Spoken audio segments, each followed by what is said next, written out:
Ladies and gentlemen, thank you for standing by and welcome to the fourth quarter 2025 HII earnings conference call. At this time, all participants are in a listen-only mode. After the speaker's presentation, there will be a question and answer session. To ask a question during the session, please press star followed by 1 on your telephone keypad. If you change your mind, please press star followed by 2 on your telephone keypad. Please be advised that today's conference is being recorded. If you need further assistance, please press star 0 to reach an operator. I would like now to hand the call over to Christy Thomas, Vice President of Investor Relations. Mrs. Thomas, you may. Thank you, operator, and good morning, everyone. Welcome to the HII fourth quarter 2025 conference call. Matters discussed on today's call that constitute forward-looking statements, including our estimates regarding the company's outlook, involve risks and uncertainties and reflect the company's judgment based on information available at the time of this call. These risks and uncertainties may cause our actual results to differ materially. Additional information regarding these factors is contained in today's press release and the company's SEC filings. We will also refer to non-GAAP financial measures. For additional disclosures about these non-GAAP measures, including reconciliations to comparable GAAP measures, please see the slides that accompany this webcast, which are available on the Investor Relations page of our website at ir.hii.com. On the call today are Chris Kastner, President and Chief Executive Officer, and Tom Stiehle, Executive Vice President and Chief Financial Officer. Now I'll turn the call over to Chris. Thanks, Christy. Good morning, everyone, and thank you for joining us on our fourth quarter 2025 earnings call. Before discussing the results, highlights, and guidance, I'd like to take a moment to reflect upon our progress over the past year. The solid results we posted this morning are the outcome of a measurable increase in shipbuilding throughput, a key indicator for schedule performance. During 2025, in partnership with our government customers, we've taken steps to increase our hiring, improve our retention, and strengthen proficiency levels within our workforce. What these efforts represent are thousands of skilled shipbuilders, engineers, technologists, and professionals who are committed to HII's mission. I'd like to say thank you to our 44,000 employees. Every improvement in our operations, every efficiency we unlock, every day we reduce from a schedule translates directly into capability our customers urgently need and can deploy to protect American interests. Now, turning to our 2025 results, revenues of $12.5 billion grew 8.2%, and EPS was $15.39. 2025 awards totaled $16.9 billion. All three of our divisions reached record revenue levels and hit key milestones. Now, I'd like to share some of the 2025 division highlights, starting with Mission Technologies. In 2025, Mission Technologies delivered another year of top-line growth, with record revenues topping the $3 billion mark for the first time. Throughout 2025, we announced key milestones that highlight the breadth of our defense technology offerings. These included developing the U.S. Army's high-energy laser weapon system, debuting GRIM's Spectrum Dominance EW solution, delivering Lionfish small unmanned underwater vehicles to the U.S. Navy, expanding shipboard and shore-based training for U.S. and coalition forces, and delivering our 750th REMUS autonomous underwater vehicle. To accelerate support of a hybrid fleet, we unveiled the Romulus family of unmanned surface vessels powered by our own Odyssey autonomy software suite, and construction of the first prototype is well underway on the Gulf Coast. In summary, the Mission Technologies team is executing well, and we are confident in continuing this success, particularly given how closely our portfolio maps to our defense customers' needs. Shifting to shipbuilding, at Ingalls, we delivered our second Flight III destroyer DDG-128 Ted Stevens, launched DDG-129 Jeremiah Denton, and authenticated the keel of DDG-135 Thad Cochran. Also in January, we completed sea trials on DDG-1000 Zumwalt. On the amphibious ship programs, we christened LPD-30 Harrisburg and began fabrication of LPD-32 Philadelphia. And LHA-8 Bougainville is actively in the test program and has achieved generator light-off. We also signed a memorandum of agreement with HD Hyundai Heavy Industries reinforcing our strategic collaboration to explore future partnership opportunities.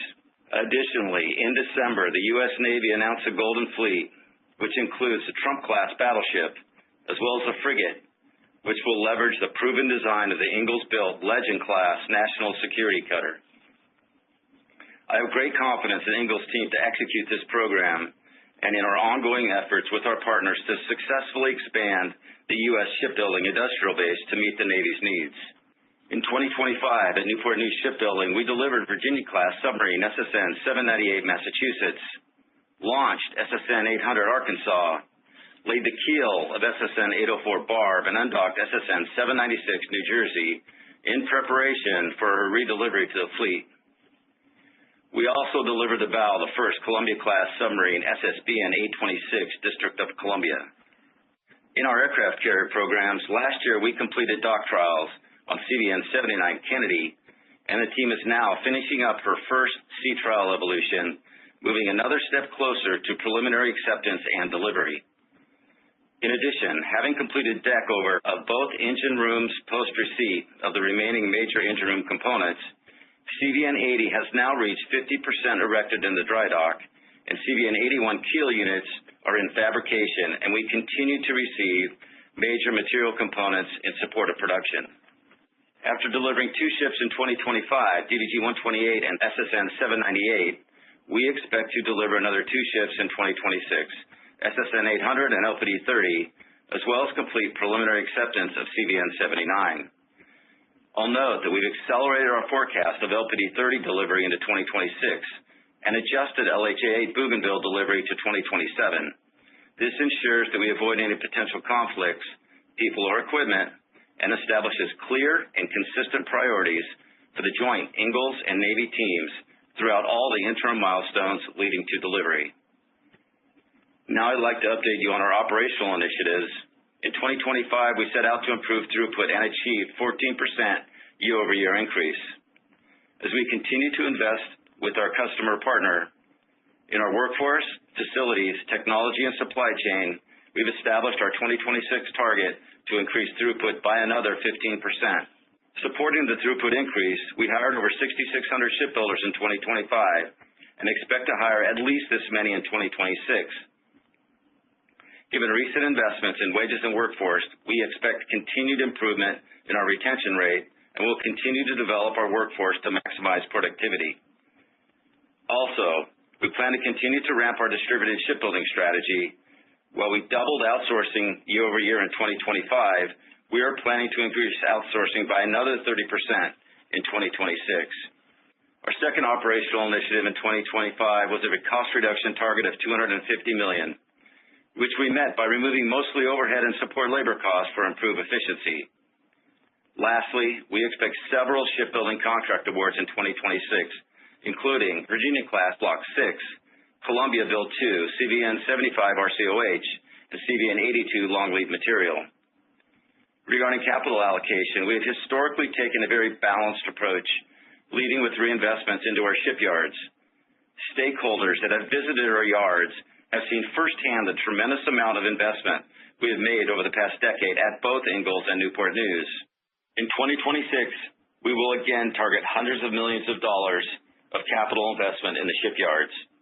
Specifically at Newport News, these projects include finishing a multi-purpose carrier refueling and overhaul work center, making pier updates to support carrier inactivation, significant investments in manufacturing centers of excellence to support higher submarine throughput, and completion of a new parking garage that began construction in 2025. Now I'd like to say a few words about guidance, and Tom will provide more detail in his remarks. With our keen focus on execution, the progress made this past year, the large investments in shipbuilding, and the unprecedented demand for our products and services, we are raising our medium-term shipbuilding revenue growth guidance from approximately 4% to approximately 6%. We did have some sales, driven by material timing, move into 2025 that were expected in 2026, so our current year outlook for shipbuilding revenues is between $9.7 and $9.9 billion, and shipbuilding margins in the range of 5.5 to 6.5%. For Mission Technologies, we expect revenues between $3 and $3.2 billion and margins of approximately 5%, with EBITDA margins between 8.4% and 8.6%. Our free cash flow outlook for 2026 is between $500 and $600 million. Turning to activities in Washington for a moment, Congress, on a bipartisan basis, passed the National Defense Authorization Act for fiscal year 2026 in December. The fiscal year 2026 NDAA strongly supports our shipbuilding programs, including incremental funding and block buy procurement authorization for CVNs 82 and 83. Incremental funding and procurement authorization for up to 5 Columbia-class submarines, and continuous production authority for a range of Virginia-class components to optimize construction schedules and supply chain resilience. The fiscal year 2026 Defense Appropriation Bill shows strong support for our programs. The bill includes continued incremental funding for CVNs 80 and 81, along with advanced procurement for CVN 82, continued funding for CVN 74 or COH, funding for the Virginia-class and Columbia-class submarine programs, advanced procurement for the DDG-51 program, and funding for long lead materials for the new frigate program. Combined with the shipbuilding funding provided in the Budget Reconciliation Bill that was enacted into law in July 2025, the FY26 Defense Appropriations Bill continues the strong support for the shipbuilding industry. In summary, we've made meaningful progress over the past year and have increased throughput and improved execution. We must build on this momentum and continue to increase our shipbuilding throughput. The U.S. Navy and all of our defense customers need our ships and technologies now more than ever. The global security environment demands that we operate with a sense of urgency and purpose that matches the seriousness of the threats our nation faces. Now I will turn the call over to Tom for some remarks on our financial results and guidance. Tom? Thanks, Chris, and good morning. Today, I'll review our fourth quarter and full year results and also provide some additional color regarding our outlook for 2026. For more detail on the segment results, please refer to the earnings release issued this morning and posted to our website. Beginning with our consolidated results on slide 6, our fourth quarter revenues of $3.5 billion increased approximately 16% compared to the same period last year. The higher revenues were driven by growth at all 3 segments. Ingalls' fourth quarter 2025 revenues of $889 million increased $153 million, or 21% compared to the fourth quarter of 2024, driven primarily by higher volumes on amphibious assault ships and surface combatants.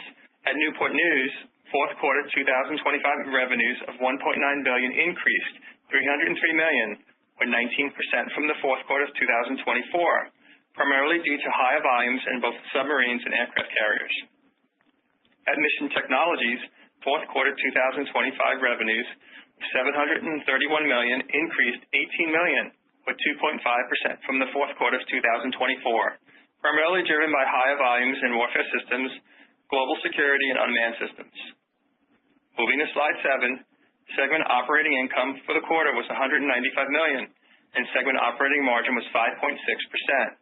This compares to $103 million and 3.4% respectively in the fourth quarter of 2024.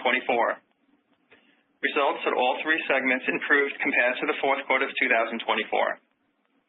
Ingalls' fourth quarter 2025 operating income of $68 million and margin of 7.6% compares to $46 million and 6.3% respectively in the fourth quarter of 2024. The improvement was due to the higher volumes I noted, as well as lower unfavorable cumulative adjustments for amphibious assault ships and surface combatants compared to the fourth quarter of 2024. Newport News' fourth quarter 2025 operating income of $84 million and margin of 4.4% compares to $38 million and 2.4% respectively in the fourth quarter of 2024. If you recall, these results are lapping the fourth quarter of 2024, which included unfavorable cumulative adjustments for Virginia-class submarines and new carrier construction, as well as contract incentives related to the Columbia-class program. Fourth quarter 2025 results also include favorable contract adjustments on the Virginia-class program.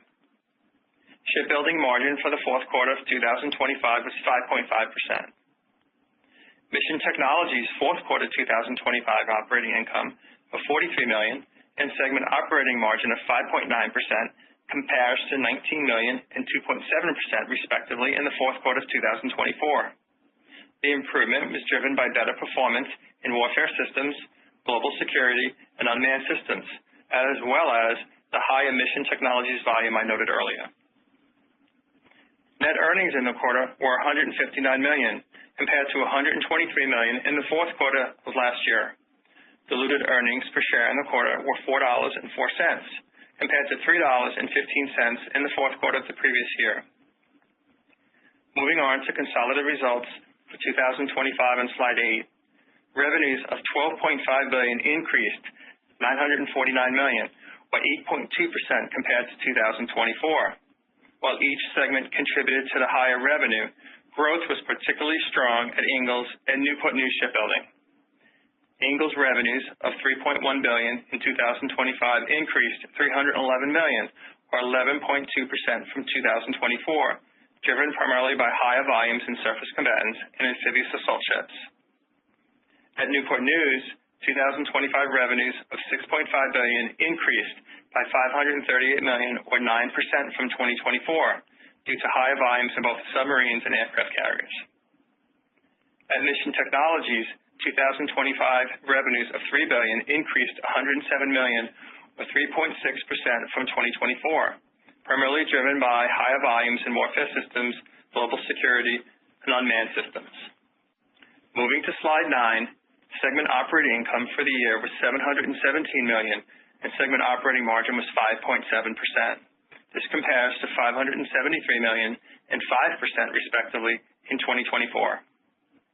Ingalls operating income of $233 million and margin of 7.6% in 2025 compares to $211 million and 7.6% respectively in 2024. The increase in operating income was primarily driven by the higher volumes noted earlier and favorable contract adjustments in surface combatants, partially offset by lower performance in amphibious assault ships. Newport News 2025 operating income of $331 million and margin of 5.1% compares to $246 million and 4.1% respectively in 2024. The increases were primarily driven by favorable contract adjustments in the Virginia-class submarine program, partially offset by contract adjustments and incentives in 2024 in the aircraft carrier refueling and complex overhaul program. Shipbuilding margin for 2025 was 5.9%, within the guidance range we provided for the year and consistent with my commentary on our last earnings call. This represents a 70 basis point improvement over 2024's results. Net cumulative adjustments for the year were negative $28 million. Newport News net cumulative adjustments was negative $64 million, which included adjustments related to CVN-80 and CVN-81 carrier construction. The negative Newport News cumulative adjustment was partially offset by positive net cumulative adjustments at Ingalls of approximately $16 million and Mission Technologies of approximately $20 million. Moving on, Mission Technologies 2025 operating income of $153 million and segment operating margin of 5%, both improved from $116 million and 3.9% respectively in 2024. The improvement was driven primarily by the lower purchased intangible amortization, better performance in warfare systems, as well as higher revenue volumes noted earlier. Mission Technologies 2025 results included approximately $89 million of amortization of purchased intangible assets compared to approximately $99 million in 2024. Mission Technologies EBITDA margin for 2025 was 8.6%, up from 7.9% in 2024.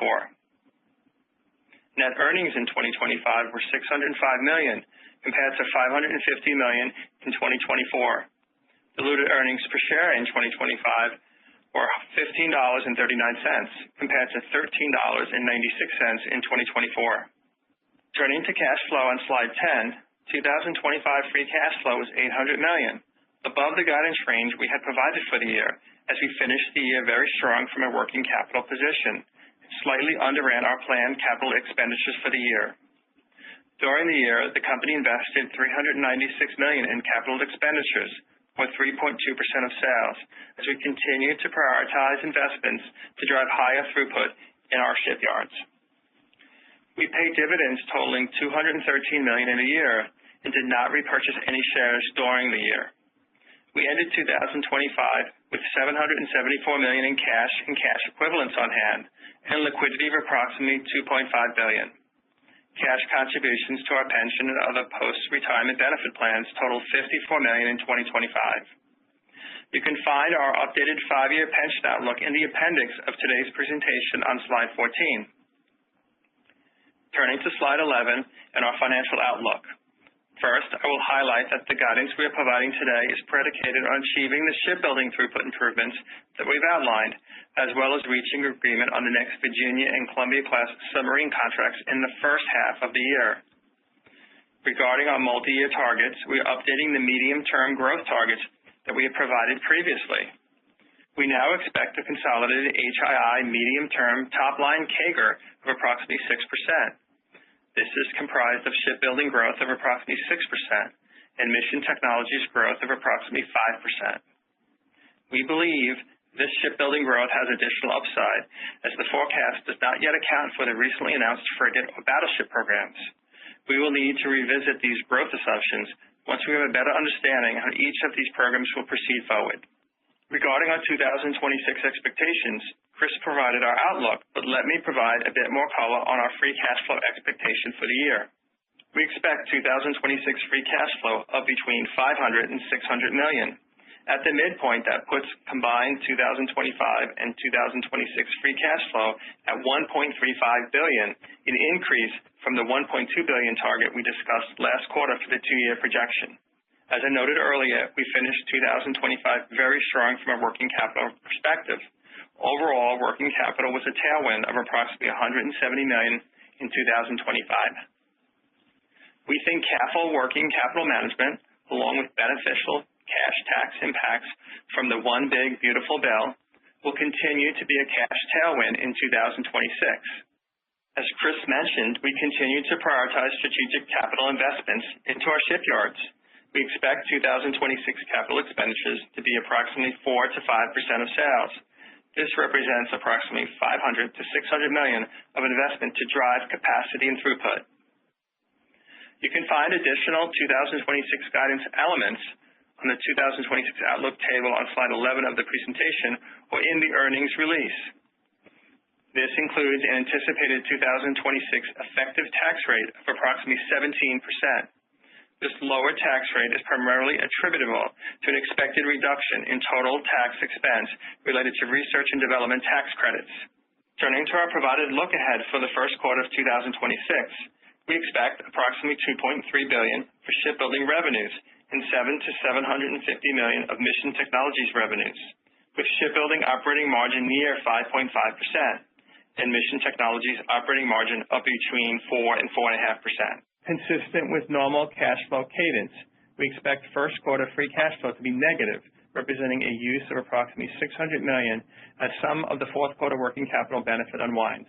To close my remarks and echo Chris's comments, we have exited 2025 with good momentum and are focused on a clear set of goals and objectives for 2026 that are aligned to our customers' needs and our national security while continuing to create value for the HII enterprise. With that, I'll turn the call back over to Christy for Q&A. Thanks, Tom. As a reminder to everyone on the call, please limit yourself to one initial question and one follow-up so we can get as many people through the queue as possible. Operator, I will turn it over to you to manage the Q&A. Thank you, Christy. To ask a question, please press star followed by 1 on your telephone keypad now. If you change your mind, please press star followed by 2. When preparing to ask your question, please ensure your device is unmuted locally. Our first question is from Robert Stallard from Vertical Research. Your line is now open. Please go ahead. Thanks so much. Good morning. Morning. Chris, I'd like to follow up on those productivity numbers that you gave, the 14% progress in 2025. I was wondering if the performance there was the same across the various shipbuilding programs, and then how much more is needed, for example, on the Virginia class, if you're going to get consistently to 2 a year? Yeah, it was pretty broad-based improvement across the programs. The Virginia class program actually did very well in 2025. remember those schedules were reset post-COVID. So there's an incremental walk-up in throughput required to get to the 2 Virginia-class per year.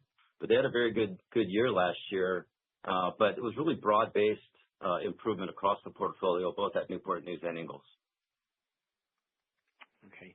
And then quickly, as a follow-up, you mentioned that there's a step up in CapEx this year. How do you expect the long-term CapEx to progress from here? Do you expect it to remain around 4% of sales going forward? Well, we don't have guidance beyond this year yet, Rob, but I do expect it to continue to be elevated simply because there's such opportunity out there. Tom, I don't know if you want to give any more additional details related to that, but I do expect it to continue to be elevated, but we're not going to provide additional guidance at this point. That's right, Chris. I just comment on that. As he says, there's opportunity. The awards are plentiful going forward, and obviously that's going to drive the top line. There's going to be a need for capital and investments, both from our Navy partner and ourselves in that. So I haven't provided that yet, but I would expect it to be higher than where we've been in the past, and probably consistent with where we are right now going forward in 2026. Okay, that's great. Thanks so much. Thanks, Rob. Thank you, Robert. Our next question is from Doug Harned from Bernstein. Your line is now open. Please go ahead. Good morning. Thank you.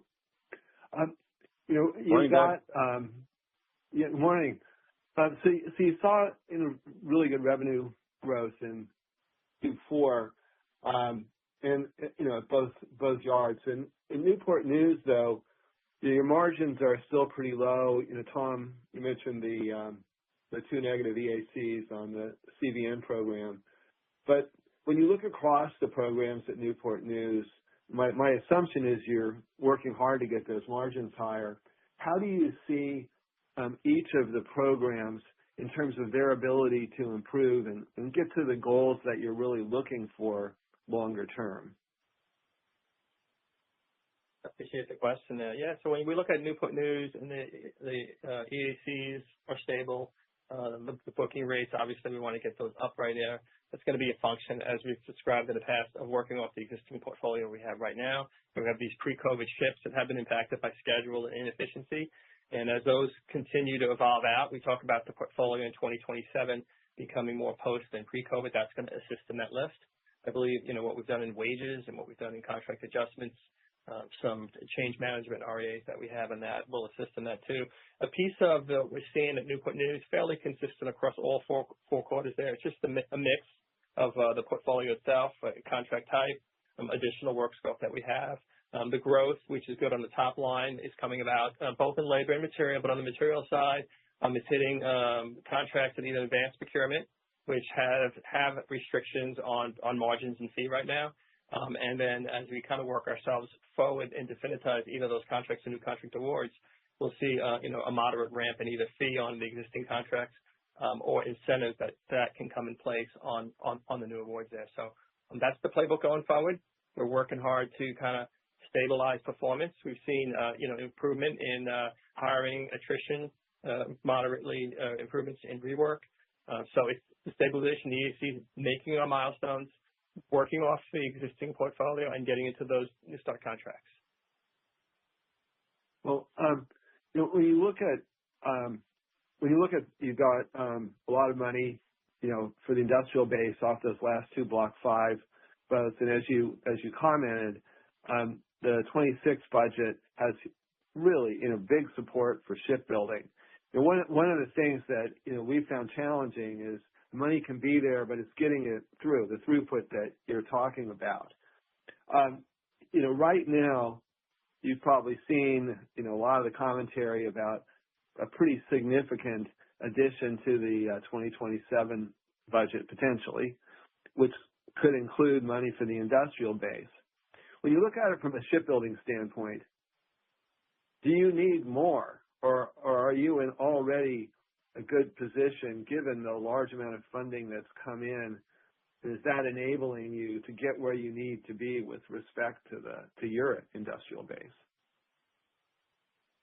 Yeah, so Doug, let me take that, and I can, Tom, if he wants to add, that's great. But definitely the Block 5 two-boat contract assisted us from a capital standpoint, a wages standpoint, to increase throughput at Newport News. There is more capital required if we're going to continue to ramp the throughput within Newport News on the submarine program and the aircraft carrier program. So there will be additional capital requirements. We hope to partner with our Navy customer to provide that capital, both our internal capital as well as incentives. But there's plenty of opportunity to increase throughput in both internally within the shipyards and then through distributed shipbuilding as well, because it's not just labor, it's not just additional labor and throughput within the shipyards. We need to expand distributed shipbuilding as well. We had a pretty good year last year. We'll have another good year this year in expanding the industrial base, and some of the investments could go there as well. So we welcome the opportunity to continue investment to increase throughput, and we're going to continue to do that. I'd piggyback on the backside of that. I'm with you about the budgets and opportunities that's there. And we're seeing it flow into the company, so it's not just on the budget line. Both Q3 and Q4 saw HII have quarters of 16% growth. We finished out the year this year in 2025 at 8.2% growth from 25 over 24. We saw shipbuilding at 9.7% for the year for 25 over 24. And I'm inspired by several quarters now in a row of seeing double-digit growth in shipbuilding. Ingalls was at 11.2 and Newport News 9% for the year. So the dollars are there. There's a need for our products and services. The funding's in place, both with our backlog and anticipated awards that we have coming in 2026. And I'm happy to see an inflection of the labor material flowing into the yards, increased outsourcing. We've established over 23 vendors last year, and there's more to follow going forward. You can see from our earnings release, we've increased outsourcing by 100% last year. We have a 30% target this year. So the inflection that we've discussed is happening right now. The guide right now at 6% is probably a conservative guide, but it's the beginning of the year. Let's get into it. We've beaten that the last 2 quarters, and we'll see that we can continue hiring, retention, and outsourcing. Very good. Thank you. Thank you, Doug. Our next question is from Scott Mikus from Melium Research. Your line is now open. Please go ahead. Morning, Chris and Tom. Quick question. Ingalls and Newport News both exited 25 with a lot of top-line momentum. You did note that the fourth quarter had some pull forward, but the first quarter guide, if my math is right, calls for shipbuilding sales to be up 13% year over year. But then that implies that shipbuilding sales are down 1% for the remaining 3 quarters. Is that just a function of tougher comps? Because it seems like you have a healthy amount of opportunity based on the milestones laid out in the slides. Yeah, I wouldn't get too tied up in how that plays out for the whole year. There's a lot of timing in that. Both we saw a little bit material, unexpected, even the guide we gave you, going from 8.9 to 9.1 to 9.0 to 9.1, and then we came out at 9.5. So there's some material that got pulled to the left. I would tell you it's not a one-time trick there of getting revenue up in Q4, because as I just answered in the previous question, Q3 and Q4 saw some good growth. The backlog and the new awards are going to facilitate that, and then the outsourcing and the hiring is all going to continue that. I think it's more just a conservative guide that we have right now. It's the beginning of the year. We want to make sure we continue with the momentum we're exiting last year on the top line, and I expect that to continue going forward here. So there's always some choppiness, from quarter to quarter on milestones and margin recognition on ship deliveries and major milestones. So there's nothing overly to highlight that's going to be problematic as the revenue I expect to continue to ramp into 2026. Okay. And then on the new battleships, is there a possibility that a Japanese or Korean shipyard could fund some of the CapEx to fulfill their obligations under the recent trade deals, and then you contribute the workforce and the design sort of in a joint venture type format? That way it would be an attractive investment for Huntington from a return on invested capital standpoint. Yeah, really not sure. I think the aperture is open relative to the industrial base and how that battleship is going to get built. There's a need for additional capacity in the industrial base. Could a foreign investor bring more capacity into the industrial base? Sure. I don't know if it'd be necessarily for the battleship, but that's always an opportunity. So you need to keep the aperture open, and depending on how that acquisition profile or that acquisition strategy develops, then I think the investments will follow. All right. Thank you. Sure.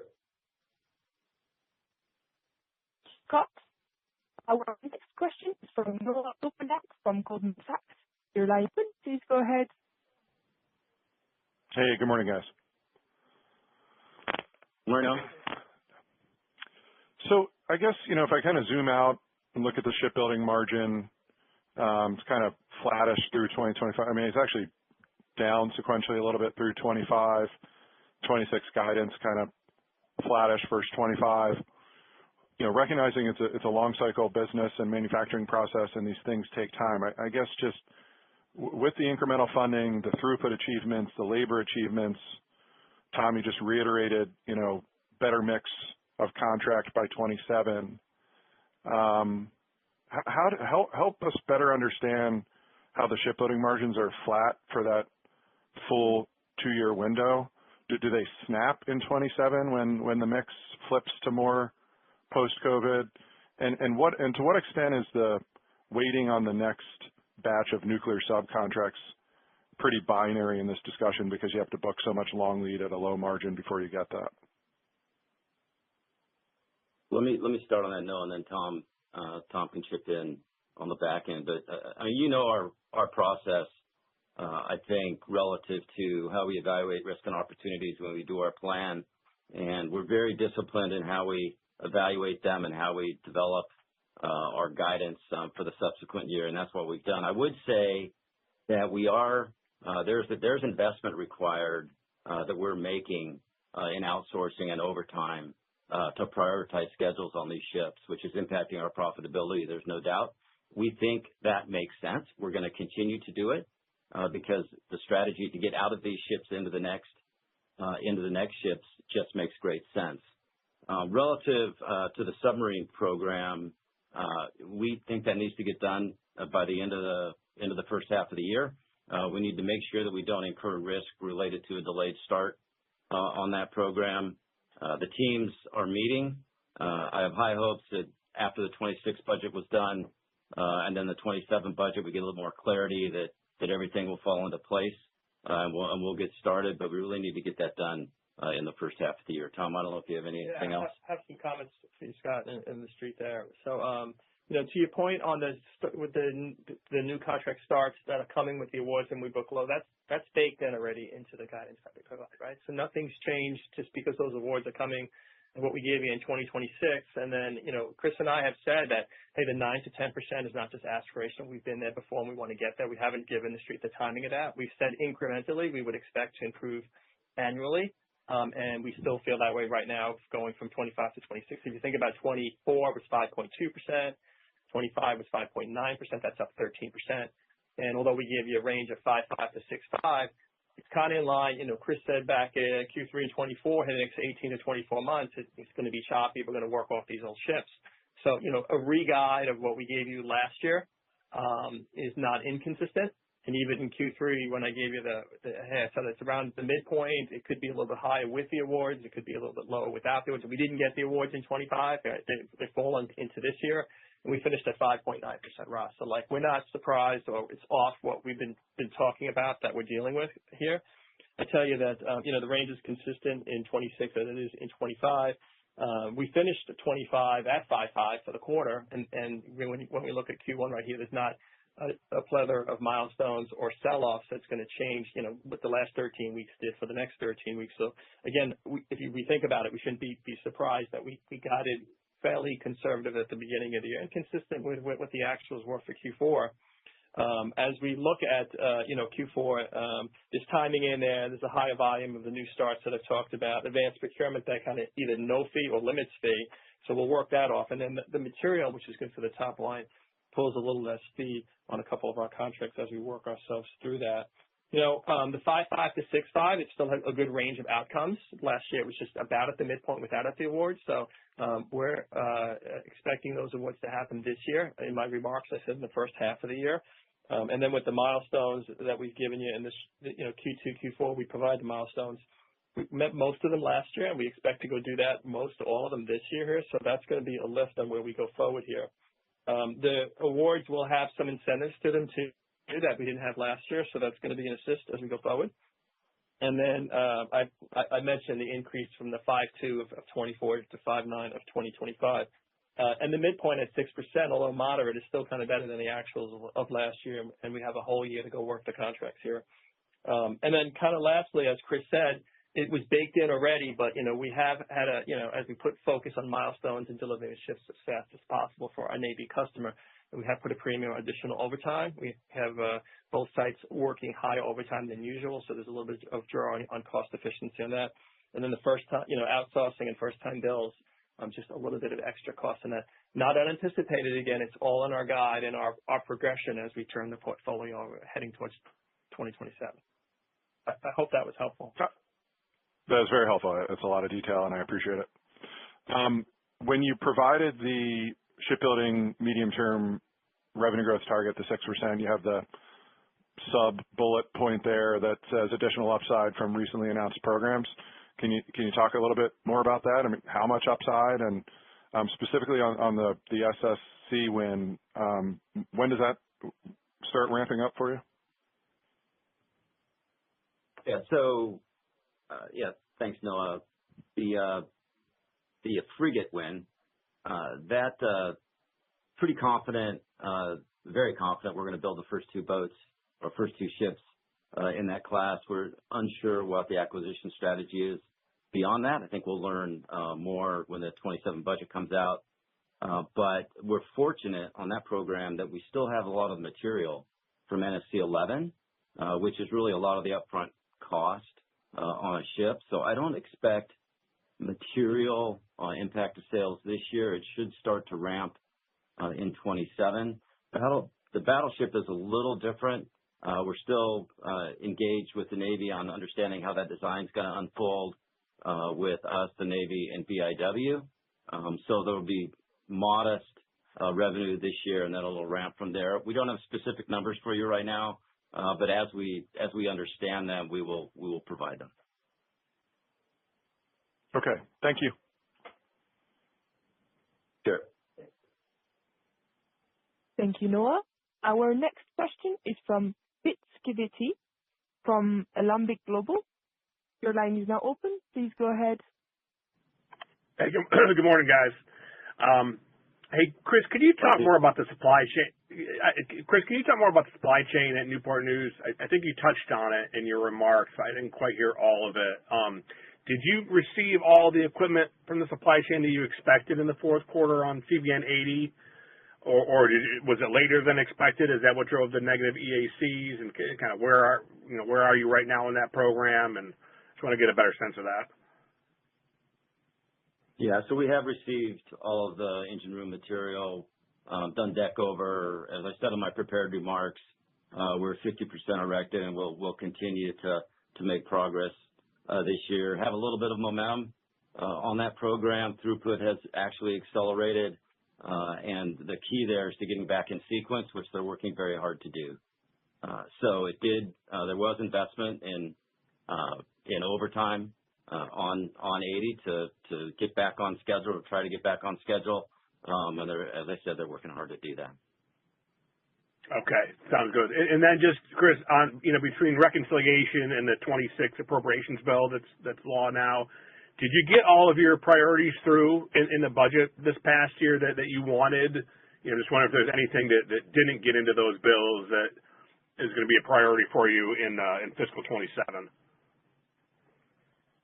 No, it's universal support for shipbuilding and reconciliation, the 26 budget, the potential 27 budget. It's all on us to execute now, but all of our programs are supported.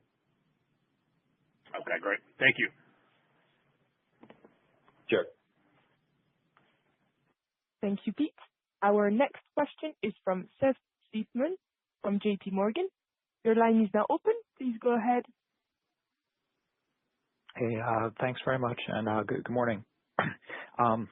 Wanted to follow quickly on the frigate. I think you talked about that being a driver potentially of growth in 2027. I mean, given the target of having a boat in the water in 2028, should we think about that ramping up rather quickly? And is there anything you could say about the magnitude of the lift there at Ingalls and what it will do to the mix as well, given that I think the NSC was a very profitable ship for that yard. But I think it's a little bit too early for that. I think if you were to project the cost related to ship getting in the water in 2 years, less the long lead material, there's probably enough data out there for you to figure out what that could mean from a sales standpoint. So that is upside. But beyond that, I think it's a little bit too early to talk about potential top line upside related to that until we get a little bit further along. Okay. And should we think about that being, mix-wise being, NSC like? I wouldn't necessarily think that, right? We're going to work with our customer to get a fair deal on that contract. So I wouldn't necessarily think about that. I think on a blended rate, getting to 9 to 10% margin is still our objective, and I think we'll eventually get there. Okay. Thanks. And then just to follow up, given where you ended the year on with the cash balance and what you're forecasting for 26, have a decent amount of excess cash on the balance sheet, but by year end, I know there's understandably a certain amount of reticence about repurchases at this point, but with good performance, does that become more of an option, or are there other things you would think about doing with it, or do we just kind of maybe sit with some excess cash for a little while? Remember, in the words of one of my predecessors, cash can be pretty lumpy. So it will continue to be lumpy in shipbuilding, but we think the overwhelming opportunity from a value standpoint is to continue to invest in the shipyards. So we're going to do that. It's going to improve both the top and bottom line. So that's our focus right now, and it's been our focus for a while. Great. Thanks very much. Sure. Thank you, Seth. Our next question from John Godin from Citigroup. Your line is now open. Please go ahead. Hey, guys. Thanks for taking my question. I wanted to just revisit shipbuilding margins one more time. There was a lot of good detail. I think you made clear that there's some conservatism in the outlook. What I'm interested in is in the first quarter, you have shipbuilding margins kind of at the low end of the full year guidance. It suggests that the conservatism is more of a back half event as it plays out. Is that right, or is that not? Can you help us just think about the shape of margins throughout the year, and is that conservatism something in the back half, or might we just see a stronger start to the year than expected, as you suggested?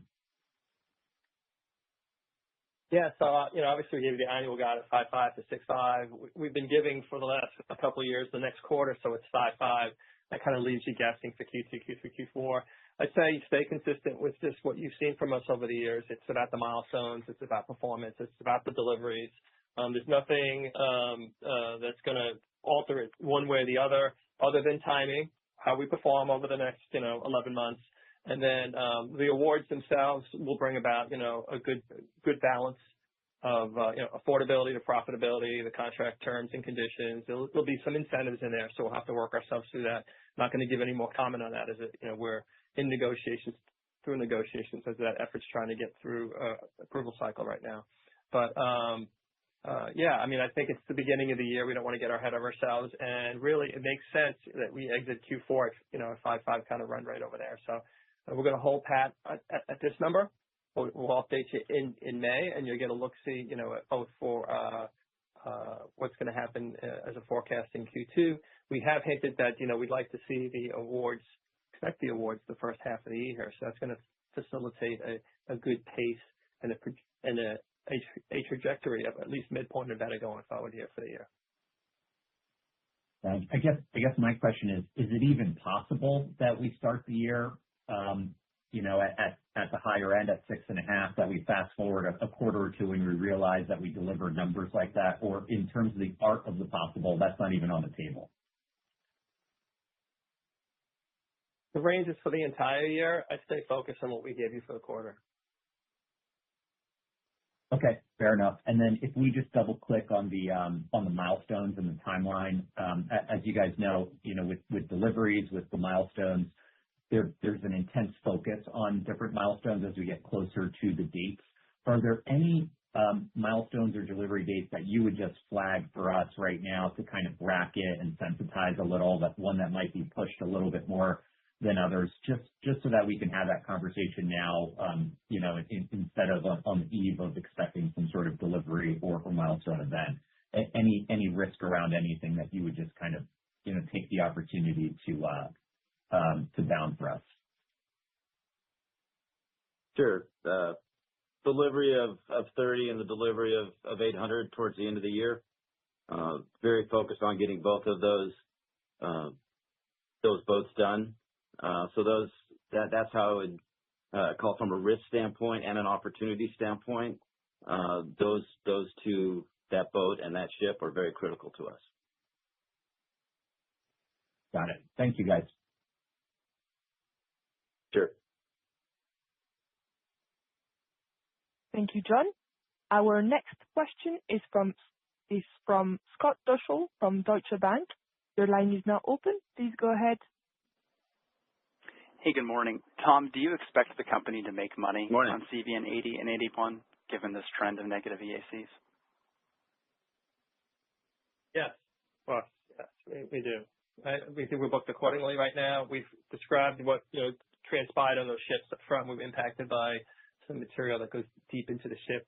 That risk is behind us. Obviously, that's caused an impact on the schedule. So the schedule's a little bit longer, and it's created some cost efficiency. We're working 80 specifically out of sequence, but with the deck over right now, the team's feverishly working with the experience they have building carriers, getting that back on sequence, getting it out of the dry dock, and then doing the ship show work kind of going forward here. But we have not forecasted, or we do not expect it not to be profitable. Okay. And then, Chris, there are a lot of data centers under construction in the state of Virginia. It looks like within an hour or two's drive from Newport News. Are you seeing that have any kind of impact on the labor situation at Newport News, particularly for trades like electricians or pipe fitters? That's interesting. We haven't seen the impact, and the applicants and the hiring in Newport News was very, very strong over the back half of the year. So we haven't seen it yet. We'll watch out for it. We're fortunate in the regional workforce development centers have been coordinating with the federal government, state governments to produce good shipbuilders, and we're going to continue to work on that pipeline, but we have not seen that. Good to hear. Thank you. Sure. Thank you, Scott. Our next question is from Miles Walton from Wolfe Research. Your line is now open. Please go ahead. Thanks. Good morning. Tom, I was wondering, Fine. I'm wondering if you can give us a little bit more color on the improvement in attrition, because I'm trying to put the math together. You hired 6,600 shipbuilders. I think you got another 500 employees from W International's acquisition, but I also think that you finished headcount flat versus the start of the year. So walk me through what your definition of improvement of attrition is. Did you end with the headcount you expected, and then do you expect headcount to grow in 26? So let me start, and if Tom has anything additional, he can add it. So attrition did improve year over year. It's about a 15 to 18% improvement across both shipyards. Both shipyards improved. In that data, the 44,000 employees, Miles, we have support labor in that as well, and obviously Mission Technologies labor in that as well. So we did increase staff in both shipyards. We ended pretty much where we wanted to be, and we're in a pretty good place from an applicant flow and a hiring standpoint for next year. So from a labor standpoint, we're in a pretty good place. We do need to continue to improve attrition and efficiency of the workforce, which we're working very hard at. But with that, we also need to continue to focus on distributed shipbuilding, because in order to get through all of these ships, it's not just the shipyards that are going to be required to be more efficient. We need to work on distributed shipbuilding, continue to qualify suppliers, and make sure they're efficient in producing what they need to produce as well. I can comment on that. As Chris said, there's the mix of it. What's the direct it's Tom here. I'll comment just on that. It's the mix of the labor, right? There's direct labor, there's support, there's job shoppers that we have that's not in the number, and then there's outsourced work that we have. So all that goes into our ability to kind of ramp and both get more earned progress and get more work accomplished towards the milestones going forward. Okay. And then one quick one on Mission Technologies. I think you're benefiting by another $20 million runoff in amortization, which would imply an 80 basis point step down in EBITDA margins, basically very little growth in EBIT despite the $20 million runoff.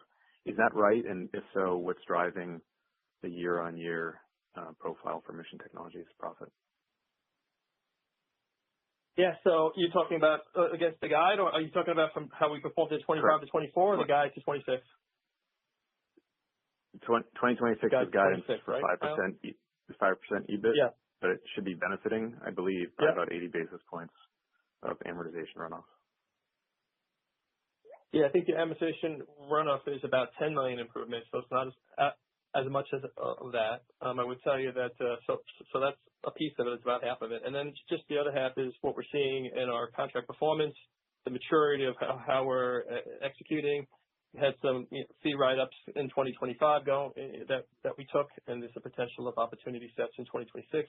Our nuclear business with equity income always has upside, and we'll have to see how the year plays out and how our scores are. We get evaluated by the customer set, so that's included in there. Although your question was specifically on the return on sales side, the EBIT side, I would tell you on the EBITDA side, you saw we raised the guidance from 8.0 from 8 to 8.5 last year, an 8.6 finish, up almost 50 bips on that, now to 8.4 to 8.6. Again, just the maturation of the portfolio.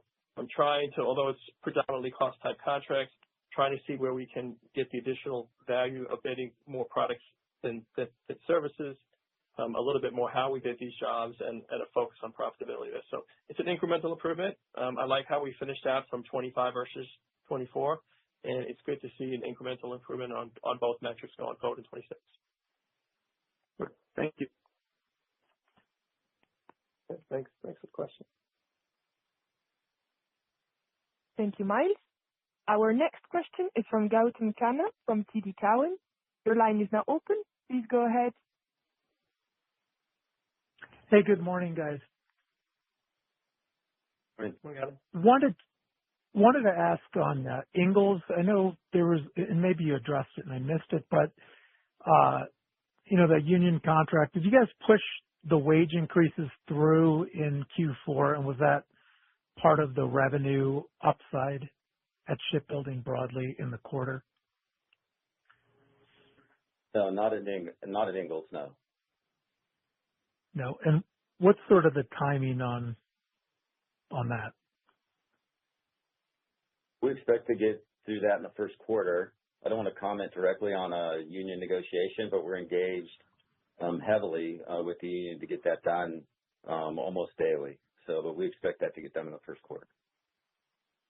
Gotcha. And just on the VCS Block 6 and the Columbia-class contract, what is your best sense on timing of when that might get awarded formally? It's really hard to say. We need it before the end of the first half of the year in order to maintain our production schedules. But it's just hard to say. We're engaged heavily with Electric Boat and the Navy to get it behind us. And I think we will get it done. And as I said previously, the 26 budget getting done and then clarity around what's going to happen in 27 and the FIDP, I think really helps. And after that falls into place, we can get those contracts behind us. One thing I know for sure, the Navy's going to buy submarines. So we need to get it done before the first half of the year so we can maintain the production schedules and make sure that is not a risk that we have to deal with. And I would just love to get your perspective, if you're willing to share them, on how, this thing was expected at one point to be done over a year ago. Then we were thinking year-end 2025. Is there any long poles in the tent, or is this just sort of T's and C's, minor stuff that needs to get hashed out?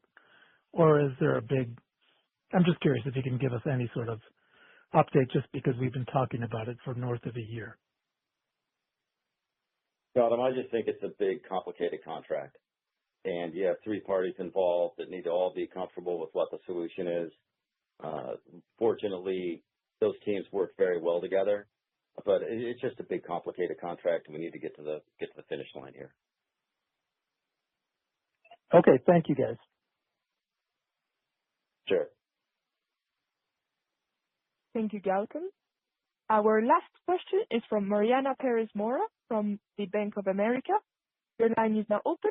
Please go ahead. Thank you very much for taking my question. Good morning, everyone. Morning. So my question is going to be about mission technologies, and how should we think about the share or the mix towards like unmanned solutions, autonomy, and those things in that portfolio? Because I could imagine those are growing double digits, and I'm wondering when we should start to see that reflected in the growth for that segment. So interesting. Let me start here, and thank you for bringing up that question. We don't break out growth rates within mission technologies by market segment, but I will say that unmanned's doing very well. Unmanned undersea and unmanned surface, as you can see by the launch of our new Romulus vehicles. And I think it's interesting when you think about the new or the evolving Navy strategy around the hybrid fleet or the hedge fleet, that we're right in the middle of that, with obviously a very keen understanding of large capital ships, but then also being the largest provider of unmanned undersea vehicles, and then having unmanned surface vehicles, all predicated upon autonomy software that's really world-class. So from an unmanned standpoint, I do believe there's potential tailwinds there, but I think there's also tailwinds with the intersection between manned and unmanned. When you think about the Minotaur suite that we provide for the Navy, we're the chief developer of that. So I think it's going to continue to evolve. I think it's going to continue to play right into our sweet spot. And I thank you for the question, because I think it's something that's going to be very positive going forward. And then when you think about those opportunities, right, and an administration that is leaning into what we're going to call like commercial terms, how do you think about like investing your own dollars, owning that IP, and actually getting, out of these like mid-single digit, like cost plus type of like margins for that segment, 5-10 years from now? Is that a possibility? How do you think about like investments from that end? I definitely think there's more profitability potential within that segment. I think the IP situation or that argument gets to be a little bit more complex, because we actually design our autonomy software to Navy standards, and it's open source, which allows you to plug and play and bring really good providers into the space. So that is a different argument. That's a different discussion on profitability. I do think that there's upside related to the unmanned space. I do think there's upside related to integrating the software into the product sets. And so that's why we've invested against it, and we will continue to invest against it, and it's probably our highest source of IRAD internally within the organization. Okay, thank you so much. Thank you. Thank you, Mariana. I am not showing any further questions at this time. I would now like to hand back the call over to Mr. Kastner for any closing remarks. Sure. Thank you. And thanks for joining the call today. Hey, I want to give a shout out to the CVN-79 team, both the sailors and the shipbuilders. Had a really great trial this week. It was an excellent week to be a shipbuilder. I'm proud of the team, and I think the ship performed very, very well, and we'll keep that momentum towards delivery on CVN-79. So thanks everybody for joining, and we'll see you out there. That concludes today's conference call. You may now disconnect